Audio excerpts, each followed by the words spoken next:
Hi, this is Llyn Hunter, Llynhunter, and we did this marvelous little silk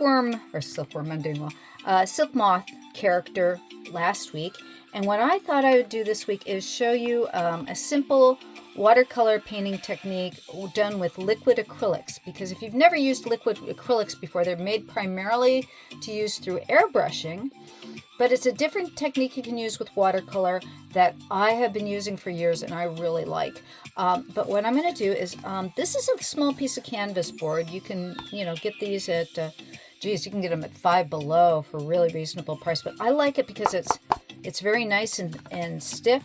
And this has been drawn on a piece of 140 pound or 330 gram watercolor paper, and you want to tape it down because it'll buckle. If you add too much water or too much liquid to the surface of watercolor paper, if it's not taped down some way, it'll still buckle. But when it dries, it will dry flat.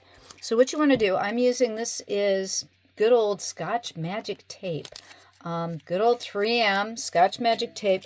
I like this because it peels up nicely from paper, and you can still tape down your painting because it's waterproof. If you want to make sure that it doesn't stick too much, take it and kind of put it on your pants, so it takes a little bit of the fiber from like your shirt. You can like put it on your shirt like this and pull it up, and that'll take a little bit of the stickiness off so that you can make sure that it's not going to rip the paper when you take it up. Sometimes I'll do it and sometimes I won't. In this case, I just wanted to show you how to do it. If you know how to pull off the tape, and I will show you how to pull up the tape, hopefully by the end of this video, because I'm gonna, I'll turn it off the video, let the piece dry, or I'll use a blow dryer on it. If you have any portion of a watercolor that hasn't dried fast enough, keep a blow dryer like you use on your hair next to your desk, and you can use that to blow dry your watercolor while you're trying to work on it, so you don't have to wait a long time for the watercolor to dry. I do it sometimes and sometimes I don't. You don't want to blow at an angle. You want to keep the blow dryer far enough away from your painting so that you're not splattering the paint all over the place. And you'll notice I'm not really being overly careful about where I'm putting my tape. You got to figure that's about where the frame is going to come in. So I'm going to do an amorphic, or a background without a shape, meaning amorphous, not having a shape, so that it has like it'll make the character stand out, but it will float within it. Like another term for that is vignette. So it's not going to have the actual rectangular cut. You can use your tape as masking. If you ever want a really easy thing to use as frisket, which means basically a mask over the area where you can literally take an X-Acto knife. You can like cover if I wanted to cover her or him so that you would just have a really sharp background, you could cover it with the Scotch Magic tape, use an X-Acto knife, and peel that away. And Scotch Magic tape makes excellent frisket, and it's cheap. Frisket can be a little bit expensive, so if you want just a quick, cheap frisket that you don't have to worry about, that'll actually work, try Scotch Magic tape. It works really great. Okay, so now we've got this basically put down. Take the edge of your brush and burnish it down just a bit, so you're going to take your edge of your brush and go around the sides so that that's burnished down, and that'll take care of it, so that if I get this really, really wet, it'll buckle for a little bit, but when it dries, it'll dry totally flat. So that's why you want to tape it down on some hard surface. I'll sometimes use glass. This is a very inexpensive way to tape down your item. We've got our little basically subject matter in the background here, and I've got my water over here. This is a palette that you can purchase. I put my stuff on Blick below. It's a very, very inexpensive watercolor palette for liquid. So anything that you have that's liquid, or you can squeeze solid into this, but it works really well for anything that's liquid. And then when I always buy extra, because they usually don't sell this with a lid, you can buy a lid too for this particular plate, so that if you have acrylic and you haven't finished your painting, you just put this lid on top and it'll keep your acrylics fresh until the next day, because liquid acrylics will dry out relatively fast, but as long as there's water in them, they'll stay fresh until the next day, as long as you've got a lid on them. You can also use saran wrap, but I really recommend, if you can get a lid. I mean, these are like $1, I think $1.50 for the lid, and the palettes themselves are pretty cheap. I don't think they're more than $5 or $6. Now I'm going to show you the type of liquid acrylic we're going to use. I've got 3 different kinds here, so you can see. You can tell these are old bottles. They will last forever as long as it's in the bottle. If it's golden like this, you can hear there's a little bead in there that shakes up. These are all pigmented. This one will say on it that airbrush colors, golden airbrush colors, and they will have pigment in it. So you want it pigmented because it'll last. The pigmented airbrush colors are light fast, so that once you get done with the painting, you can hang it up on the wall and it should last for years and still look good. I'm still wary of Dr. Martin dyes. I haven't really looked into them that much. They might be reformulated by now, but if you can, golden airbrush color is really good. This is another one. This is by De La Rowley. This is FW acrylic. It'll call it acrylic artist ink. And again, it will say pigments. You want pigments. It's designed for, see, it's water resistant, non-clogging, because they use this in airbrushing. Okay, so you want, look for airbrush, look for pigmented, and light fast are the 3 things that you want in this kind of ink, because there are a lot of inks that will fade, that are not light fast, and that as you go along, they do not react the same. Even though these are 2 different makes, I will mix these. They probably have a little bit of different binder, acrylic binder in them, but I have tendency to mix these, and I haven't found that there's any problems when you use one airbrush acrylic to another airbrush acrylic. And the third one, this one's my favorite. Okay, just real fast. These 2 will run you about $6 a bottle in these colors.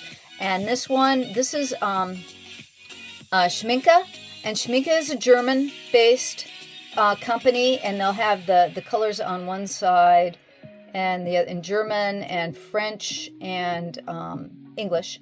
And they're a little bit more expensive, I think, primarily now because of the tariffs that they've put on European goods. The De La Rowley's coming from England. I think they've got a factory here in the States. I'm not sure. I'd have to really look closely. But they run for about $6, and so does the golden.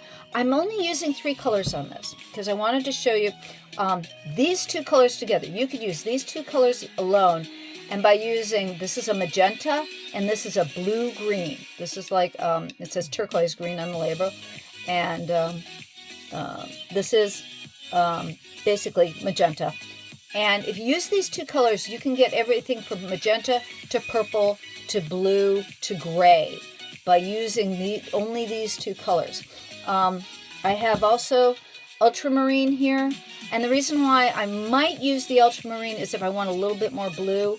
I think that these 2 alone will give me what I want. And the reason why I want to use 2 colors is just so if you're going to experiment, then you've only put out, $12 to maybe $15 for some paint that if you're not comfortable with, you know, you might not use it again. And if you are comfortable with, you haven't put any that much money out to give it a try. And you might find that this technique is kind of fun and it's something you want to do. So if you start out with just 2 colors, that's a way for you to, you know, not have to spend a lot of money to give something a try. And I am a big advocate of trying new things. So, okay, the first thing you want to do is shake up the bottle because there is pigment in there. So you're going to shake it up. That's the green. And again, like I said, you can hear with the golden, they put a little BB in it so it can shake it up. Now this stuff's concentrated, okay? So it's like as I squirt a little piece of it on me already. Okay, so I'm going to put a little bit of the magenta in here. And then shake this one up again. And I'm going to put and again, this is, everything's ish when you judge things. So it's like, I'm just putting like about 4 or 5 drops in. And then what you want to do, once you do that, because concentrated, I'll take an eyedropper like this, and then I'll put about an equal amount of water in there. And you can't, you know, over or underdo it because, like I said, this stuff's really concentrated. And I've got 2 brushes here. They're pretty small because I want to use one for detail work. What I like to use for an overall brush is a number 2. These both are basically acrylic brushes. They're you don't have to. I usually like to use Windsor and Newton Series 7 brushes, but acrylic will destroy your brush. And the thing is that if you don't mind occasionally replacing your brush, go ahead and use the Windsor and Newtons just because they'll always hold a point real well. The problem with acrylic tip brushes, they don't hold a tip for very long. If you put them in your brush and let it sit in a cup for any length of time, they'll bend and they'll twist and they'll lose their point. And I'm very brutal with my brushes, so that's that. But right now I'm using a double aught for detail work, and I might not use this brush at all. I may just use the number 2 because the number 2 can go thick and thin and wide and narrow. So what I'm going to do first, I'm going to mix up a little bit of blue-gray. I'm going to show you how.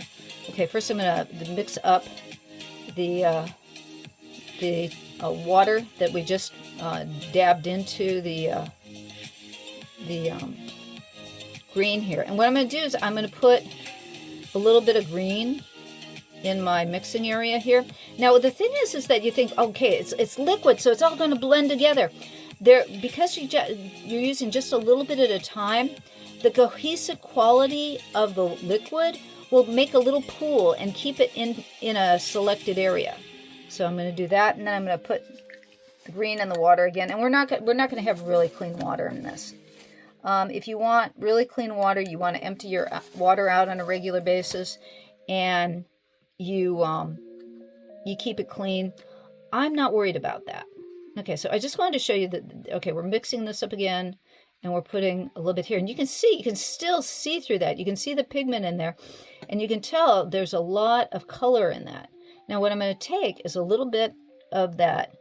I'm going to take both of these and I'm going to run them together, and what you'll notice is that as I move that magenta into the green, it starts turning blue. And the more magenta I put in there, the more blue it gets. And then if I even put more in, it goes purple. So you can see it's almost a purple color now. I'm going to put a little bit more magenta in there. And now it's a really rich purple. Now I want more of a blue. So I'm going to take some of that magenta and I'm going to put it over here. And you'll notice, and I've got, there's my green puddle. It's still pretty green. And I'm just going to take a little bit of green in there. That's too purple for me. So I'm going to put some more green in there. And there, now you can see that's really blue. Now if I want a big puddle of that, what I'm going to do is I'm going to lift it out with my brush. My brush is working like it's this big absorbent piece in it. I put a little drop in every one. So I'm picking up that green and dumping it into the cup over here. Okay, and then I'm going to take some of the magenta. I'm going to put it in here. And now that green is going to more of a turquoise. That's not enough for me. I'll take some more magenta. And you'll notice I got a little bit of green in that magenta, but it's not enough to really alter it. I don't want a magenta, if I'm going to use magenta in this, and I haven't decided if I want to or not yet, but if I'm using magenta in this, I'm not going to want it that intense anyways. So if there's a little bit of green that I've gotten into it that grays it out again, that's fine with me. Okay, you can see I'm not getting that blue fast enough, so I'm going to do like 1 or 2 drops. There we go. Now we're getting more of the blue I want. Yeah, that's a little bit better. Still not there. This is more of a turquoise. Look how the difference to those. See, between this blue-green, this blue-green, and that blue, this blue is almost an ultramarine, and that really rich purple. And you can get a really wide variety, like I said, of color from that green and that magenta by just using those 2 colors and playing with the mixing. And you've got all these little cups here, so if you find that, okay, that didn't come out quite the right color I wanted, now that's really not going blue fast enough. So I'm going to take just that blue, just a couple of drops of that, and I'm going to add some more magenta. I'm going to use more magenta in there because I wanted to get a lot more of the blue. Now this is looking more purple. Okay, it's like somewhere between that and that. So that's a little bit too much magenta in it. So I'm going to take another drop of this to get more of that blue. There we go. That's more of the ultramarine almost that I want. Okay, so that's a really blue now. So you can play with, here we've got like, that's the purple. That's a kind of blue. This blue is almost that blue, which is good. That's that green. And this blue is between this green and that blue. And you can do that with the cups all around here if you want to mix more precise color. And okay, I'm going to take the blue out of my brush. Now, notice the water is turned that turquoise. Now, if I really wanted that pink to go a little bit more pink, at this point, after I've got my initial colors mixed, I might take that water and dump it out and get some fresh water. But I'm being lazy, so I'll just leave that there. And then I'm going to just stir this up. And you'll notice, once I stir up that magenta, it's pretty still magenta. It doesn't have a lot of purple and doesn't have a lot of green in it. So I'm not worried about if I want that pink color to be able to use as more of a that color within the painting. We're set. Okay, so I'm going to push this now that we've mixed our basic colors. I'll push this out so you can see it more there, and so we can see our reference material. And you'll notice we're doing a white moth here, and I want to keep him more in the white, so I'm going to use the colors here as accents more than anything else. I am going to throw in a blue and blues in the background, and then I'm going to give his shadows maybe in purple, and then I might throw a little bit of more blue over the top in him, and we'll see what we want to do with the eyes. The eyes will probably take purple and blue. We'll play with this, but I want to keep everything more or less with the blues, and then maybe throw in a few pink accents for the heck of it. So we're going to start with the background first, and I want this. I like this color, I think, more for the shadow, and maybe the blue-green for the background more. So I'm going to put a lot of water. Let me see here. You can't see that off screen right now. So I'm going to turn this wheel so you can see what I'm doing here. And I'm putting a lot. Actually, I'm going to take, if you want to get more water and you want to get it lighter, I'm going to use my dropper. There we go. And that's an easier way. See, it got the blue light real fast. And I'm going to start with that color. And we're just going to put in the background first. Just to start with the background. And what I'll probably do is give it a light background, and I may put some more detail in after we get him painted. But right now, I'm just going around, and I'm just quickly getting the background in. And I do kind of a, how shall I say, kind of a textured background. So I will do like little dots like this, and that way the puddles will dry in different weights. So there's pigment in these puddles, right? So as they dry, the weight of the pigment might go to the edges of each of those little puddles, and it'll give each of those little puddles a shape. And then as I come back in again, I will overlap the little puddles like they're polka dots. And what that'll do is that'll give me texture in the background. And that way too, I don't have to worry about getting a nice even background, because I can show you how to do that as well. But that takes a little bit more tension. And a lot of ways, when you want to get a nice even background, what you can do is you do layers. And you'll still get a little texture in the background, but you start very light and you keep going over it again and again and again. And what happens is there's a buildup so that it comes out more even. And I think I'll keep my name in the forefront. So I'm going to put the vignette around my name so that my name stands out. Isn't that nice and egotistical of me? No, it's not. You really should push your name, because you want to know something. When you, what I've found too, when I buy a piece of art, the artist's name's important to me. I like to see the artist's name. When I do my own work, a lot of times I will hide my name. You'll have to hunt for my name, because I don't want it to ruin the composition. And I have found that a lot of my friends do that too. It's like we're so interested in how the painting turns out that we don't want our name to change the composition or be a part of the composition, or scream. It's like, oh, this was my painting and I didn't want you to really know that it was my painting.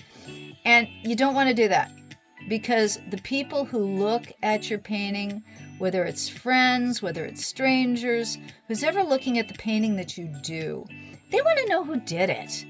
And, you know, you never know which one of your drawings or paintings is going to last long after you're gone. And somebody's going to want to know, who did this? What person with such amazing imagination came up with this fun drawing and this fun painting? And can I find out anything about this person too? Because there'll be something in that character or in that design or the story that you're putting into that piece that the person who's looking at it's going to want to know, gee whiz, I really like this. Is that person like me? Or what kind of life did they live? And that's always a fun thing to do, is to find out, who's the artist who did this? That's half the fun. It's part of the communication of art too. It's how we connect as human beings, as knowing each other's stories is always a fun thing. And so don't leave your name off. Never leave your name off, and don't leave the date off either, because people like to know relative to the time that they're living. Oh, did you do this yesterday? Did you do this 5 years ago?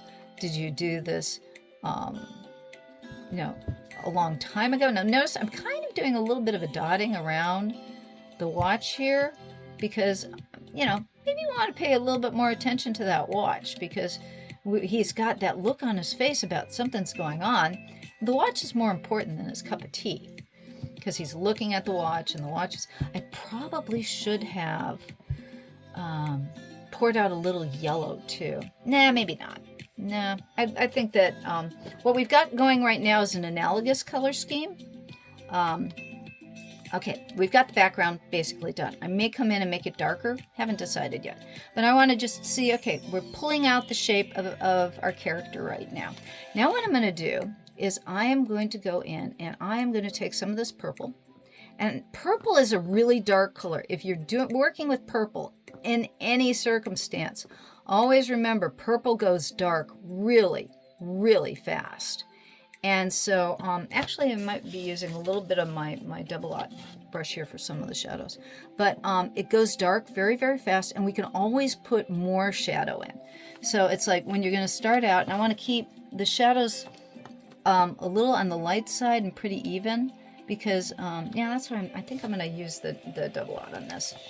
to get some of his fur and stuff, because I want it just to be a hint of shadow, because he's a white character, so I want a lot of the color to be at the edges. And right now I want to keep it really a light purple, and even the light purple is going to come out a little dark. And what I like right now is it's coming out a little gray, and you can even get that purple to go a little bit more gray. One of the reasons I use the ultramarine can get that blue almost to a black. If you're using the ultramarine and the purple together, you can get them almost to go black and gray. And like I said, I'm trying to just stick to 2 colors right now, just so I can show you, you know, again, how much variety of color you can get with just 2 colors. Because what we've got right now, we've got purple, we've got blue, we've got green, we've got magenta, and we've got various tints and shades of those colors. But right now we're using the purple, like I said, as a shadow. And what I'm doing is I'm trying to kind of keep the edging around, like his wings and stuff. And so we're dropping in the shadows first. And since his fluffy area is a little bit thicker, you're going to make the shadow just a little bit wider. And if you just, you know, kind of rim your character in shadow, it gives it volume. It'll feel like the light source is like going straight at the character. But think about when you look at things in real life, I know a lot of different exercises like to use, okay, one light source. But when you're in real life, there is no such thing as one light source unless you're in a dark room and you turn on a light and you shine it right in a direction on an object. That's the only time you really have one light source, or you put 2 light sources or what have you. Most things in real life have a lot of ambient light. The light's coming from all directions. And you might have one strong light source, like you've got the sun, or you've got a light in the top of a room. But for the most part, whenever you're taking a photograph in nature, or just look around your room, you'll find that you might have one main light source. Right now, it's like I have a light source coming down from the top. I have one coming out to the side here and out to the side here to try to soften my shadow, so that while I'm painting here, you don't see a lot of shadow underneath my drawing or my paintings, so that the shadows don't get in the way.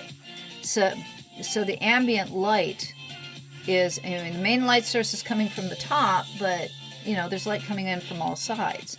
And that's the same way when you're painting. Don't let anybody tell you, oh, well, you can only have one light source, or you only have 2 light sources. What you need to do to get a feeling of volume, if you just paint or you give color around the edge like I'm doing here, that will automatically start pulling your character off the page. It'll feel like an embossing. If you've ever seen a metal, if you take a piece of paper and a spoon and you rub it over a coin, you can get an embossing of the coin into the paper. And you'll see that those raised edges take the shadow. The closest thing to the light source will be whiter, and the things away from the light source will be grayer.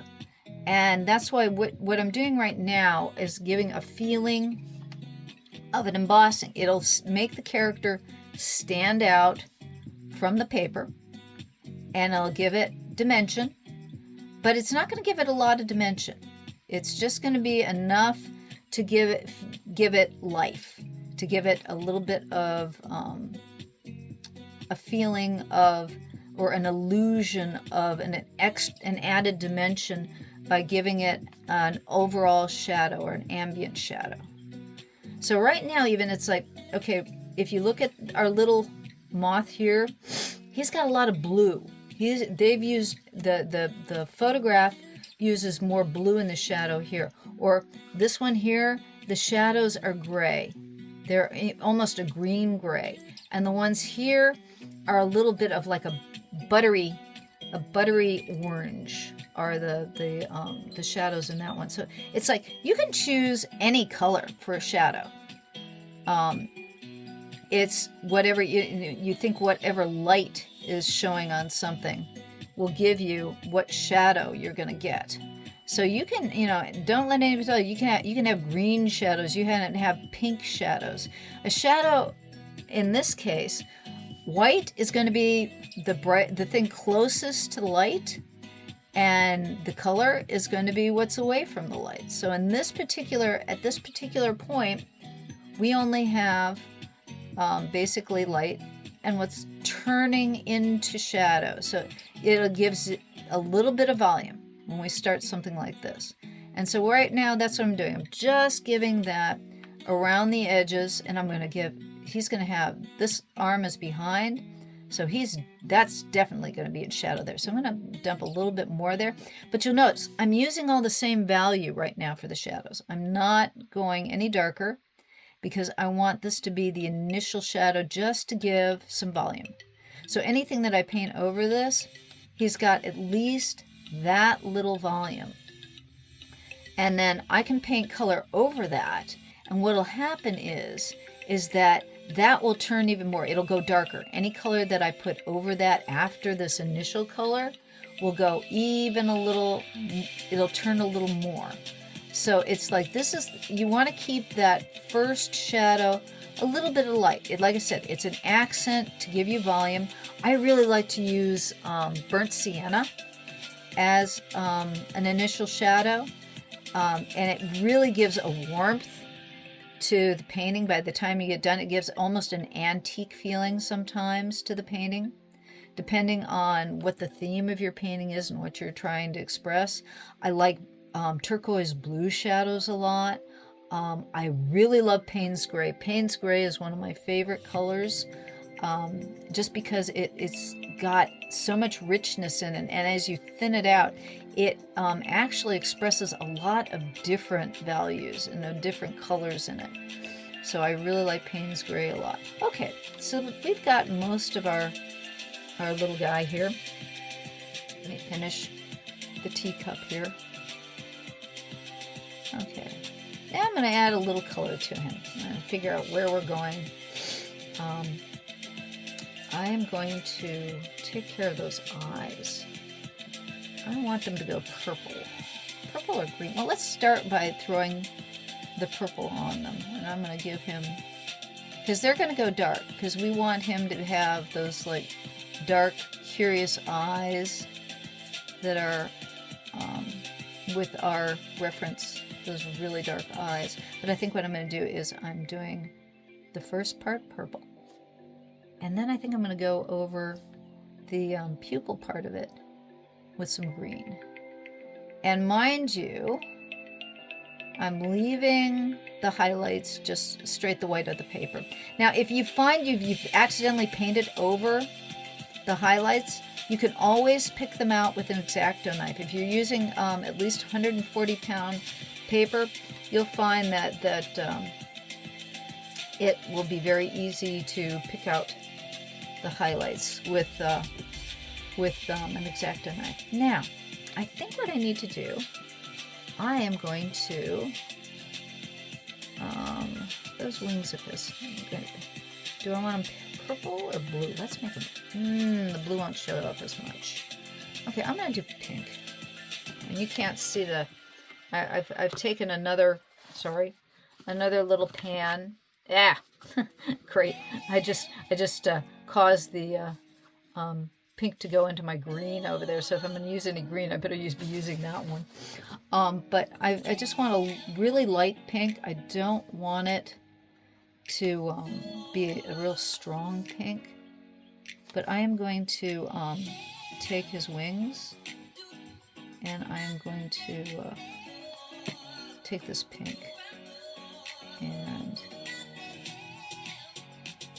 I'm going to paint in those wings in light pink.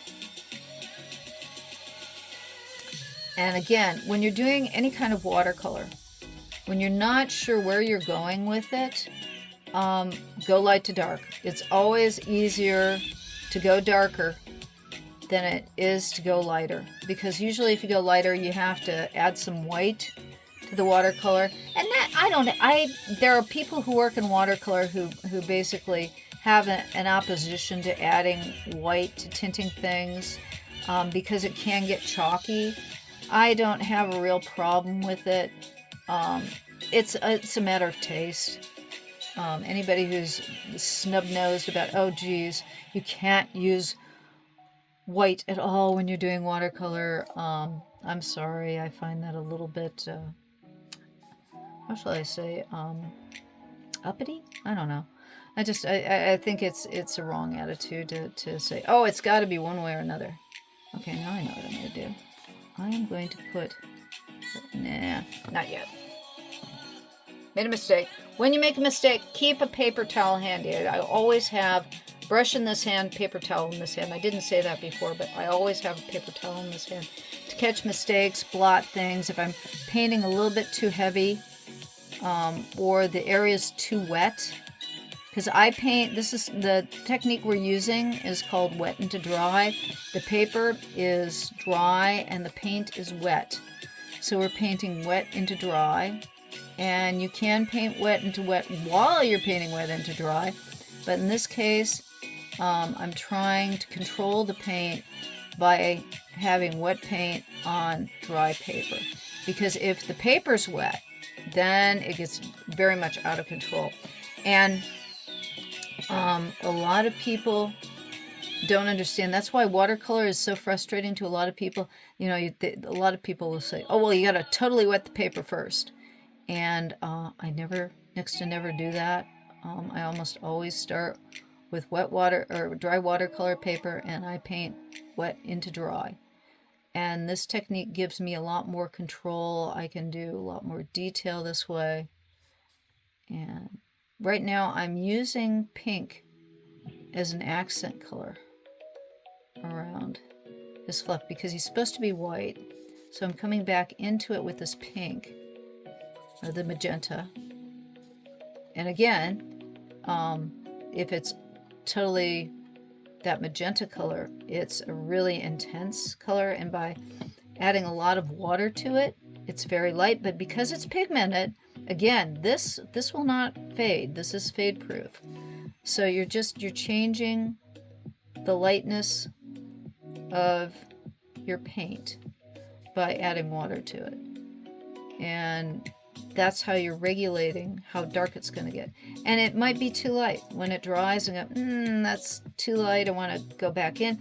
And you can keep on layering it. And the more you layer it, the more textures you get. Also, the more color you get. As you can see, where I'm painting it over the purple, some areas it's coming out pink. Some areas it's coming out more magenta.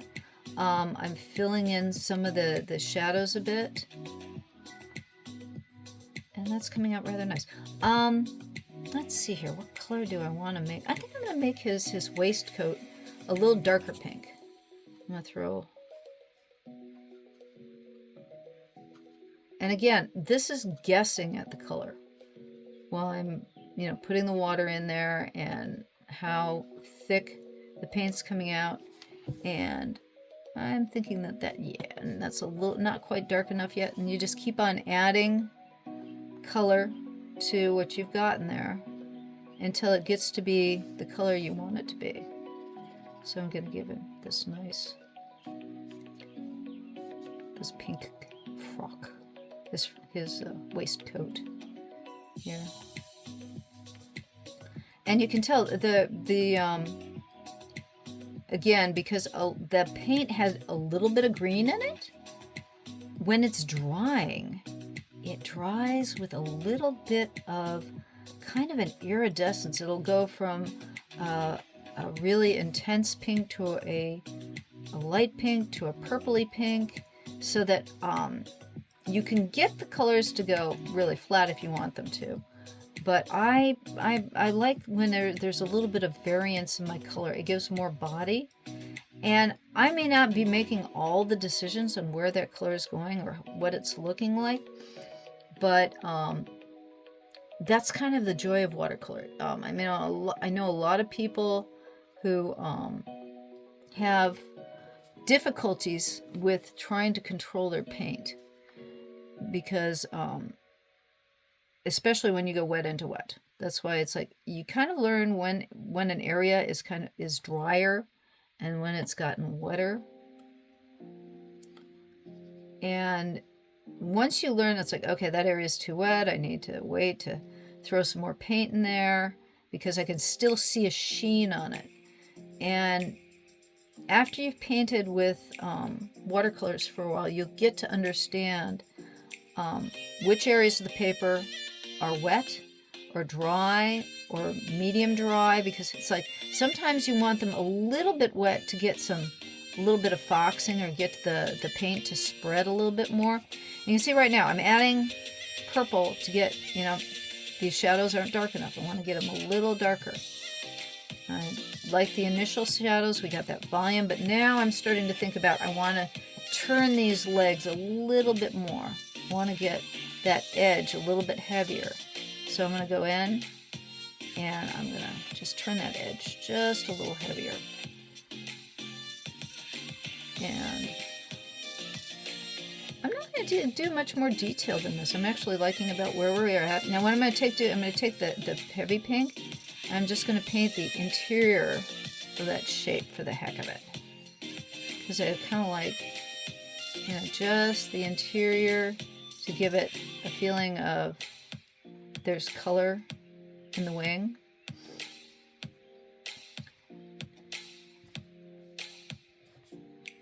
Give it a little bit more intensity.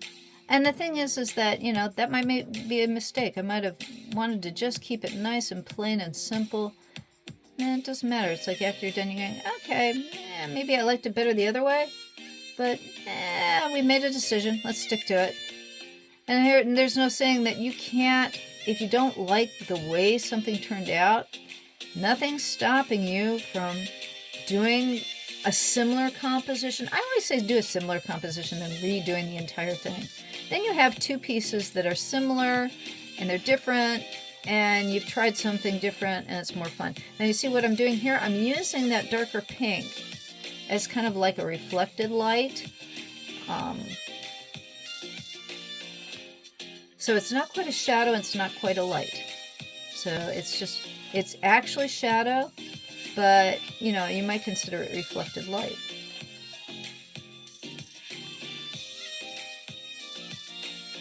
Just to give it a little bit more volume and a little more interest.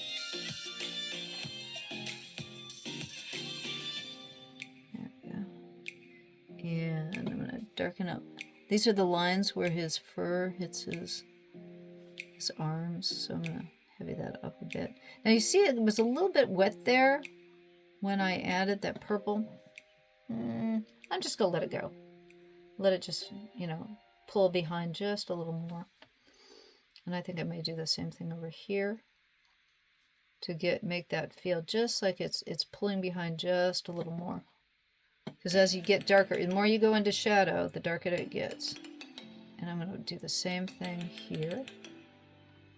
And then I'm going to pull that shadow of his arm over there and bring this, you know, his little muscle or his arm. So there, and give a delineation between this arm part and that fur part.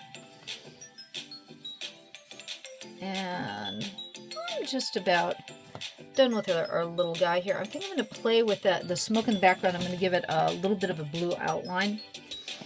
And let's see here. We've got this dark blue over here that I haven't used at all. And you can see some of the petal is starting to dry.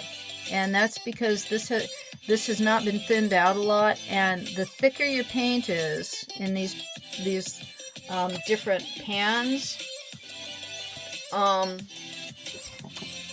the faster they'll dry. So if you find that you've been playing with your stuff for a while, take your eyedropper and drop a few more drops of water into them, and it'll thin it up a bit. But that's not the point. The point is that you're putting the liquid in there to keep it from drying out, and it works really well. put a little bit heavier blue underneath his fluffy right here. We're using blue. Blue is a shadow this time, rather than the purple. And I'm going to blot that because it's a little bit heavy. So I'm going to take my paper towel and blot that. And then I want this a little bit heavier under here. So I'm going to take the dark blue and put, because I'm wanting to heavy up that shadow a little bit. I want to put a little shadow underneath his arm here, since he's got it over his waistcoat.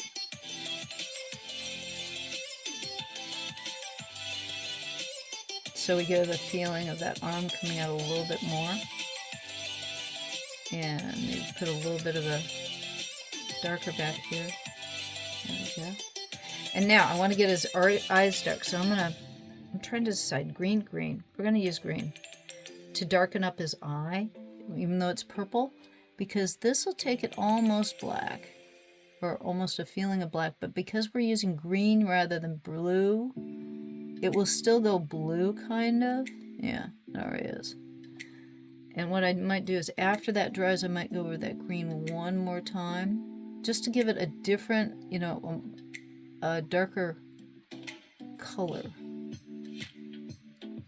There we go. Because I want him to, we've got his dark eyes, but we want him looking towards that watch. Okay. And then I'm going to use some blue shadows on that watch.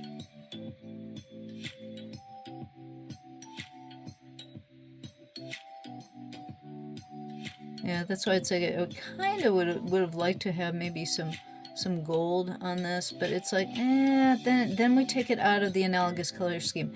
An analogous color scheme is if you've done color wheel experiments. All these colors are analogous on a color wheel. And we're in the cool range. And if I threw yellow in there or gold, then that would throw my color scheme off. But what it would also do though, is it would really throw your eye on that watch. And right now, his hand is white, and the watch is white, and I'm putting a little bit of color into his teacup. So actually his teacup has more weight right now than the watch. But because he's looking at that, what we've done is kind of given equal weight to both of those. Now I'm going to take some of that blue, and I am going to outline some of the smoke in the blue to make it stand out just a little more, because I like the smoke, or the steam that's coming off of his teacup. And I want your eye to travel up the steam, because it's fun. And when you're painting, I do think about, why am I choosing this color? Why am I choosing that color? Why did I draw this way, or why did I draw it that way? It's not always on the top of my brain when I'm drawing or painting, but it often is. And then I'm going to throw a little bit of the lines of the blue out to the side here, so we get more of a feeling of steam. And it gives some more interest to the background too. Okay, we're just about done here. What do I want to add? I'm thinking I need to put a little bit of blue in his legs, just to give a little bit more harmonizing. And when you add a little bit of color that you've got, all around spots of color, it makes your eye follow different areas, and it gives more interest while adding harmony. When you sing, things that are harmonized have a smoother and more liquid quality to them. And when you harmonize in color, it's kind of the same thing. You're adding a familiar sound or familiar look And to me, music and art have a lot in common. You have rhythm is one of the things that you have when you're doing something visually, when you have a pattern, when you do like the line work that I'm doing. Or again, you have repetition. It gives added interest. And again, we're pattern seekers. We as humans, we like pattern. And nature is full of pattern. I mean, if you go out in nature and you look and you see that there's a lot of pattern. There's one other thing I want to do. I'm going to take this straight magenta, and I'm going to follow some of these lines these fun squiggly embroidery lines that I've put on our character's jacket. Okay. And you can tell we didn't use a lot of water on this one, so there's not a lot of buckling. And what I'm going to do is, once we get done with this, and we are almost done with this, I'm going to turn the video camera off. I'm going to go over the entire thing in pen, so you can see the difference between what it looks like after you just paint it, and what it looks like.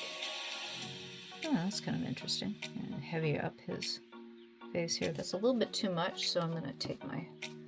There we go. That's much better. That magenta was a little bit too hot, and it won't totally